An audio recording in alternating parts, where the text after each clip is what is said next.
მუნიციპალური ტრანსპორტის მძღოლების 9-დღიანი გაფიცვისა და 6-დღიანი შიმშილობის შემდეგ შეპესე ავტოტრანსპორტის დირექტორმა საკრებულოს თანამდებობის დატოვების მოთხოვნით მიმართა.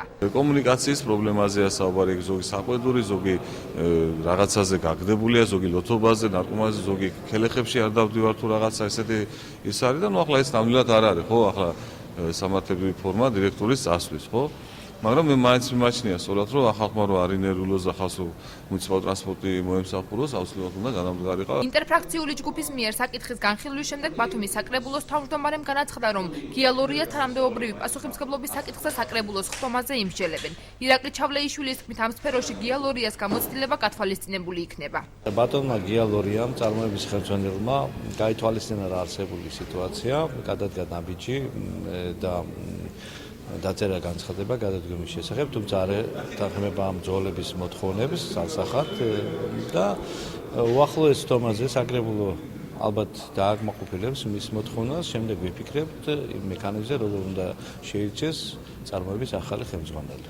კაფეცის მძღოლებს დღეს აჭარის პროფკავშირების თავმჯდომარესთან ერთად საქართველოს პროფკავშირების გაერთიანების ხელმძღვანელი ირაკლი პეტრიაშვილი შეხვდა. ხელშეკრულებაც, რომელიც ფაქტიურად გაფიცვის ფონზე იყო მიღწეული, არის 1 წლის წინ გაფორმებული ფაქტიურად.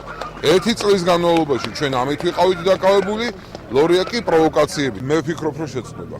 მე ეს ბრძოლებმა თვითონ უნდა გადაწყვიტონ, რეაქციას როგორც ხედავთ, შეწყდება. მძღოლების თქმით, გაფიცვა დასრულდა. ისინი სამუშაოს ტრანსპორტის ტექნიკური შემოწმების და გია ერმაკოვისგან გარანტიების მიღების შემდეგ განაახლებენ.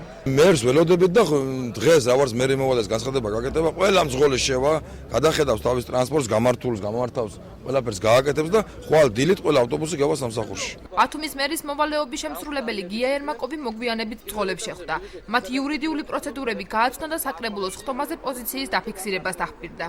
იყო საუბარი, რომ ჩვენს პოზიციას ამ საკრებულოს ხტომაზე დავაფიქსირებთ და ზუსტად აი ამის სათქმელად მე მივედი საწარმოს თანამშრომლებთან. ხვალიდან შეპირება არის, რომ ქალაქში ავტოტრანსპორტის მოძრაობა, ავტობუსების მოძრაობა აღდგება. საკრებულოს იურისტის თქმით, გიალორიას პოზიცია და შესაძლოა ღია კონკურსი გამოცხადეს. ახალი ხელმძღვანელის ვინაობა კი სავარაუდოდ მარტის ბოლომდე გახდება ცნობილი. სულიკო შვენთიძის განცხადებით, საკრებულოს ხტომის შემდეგ ახალი დირექტორის დანიშნვამდე გიალორია სავარაუდოდ მოვალეობის შემსრულებლად გადავა.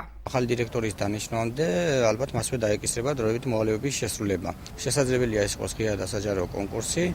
ამ გზით წასვლის შემთხვევაში საკრებულო ამავე ხტომაზე განიხილავს კონკურსის ჩატარების წესსა და პირობებს. მძღოლების განცხადებით, ბათუმში მუნიციპალური ტრანსპორტის მოძრაობა ხვალ დილიდან განახლდება.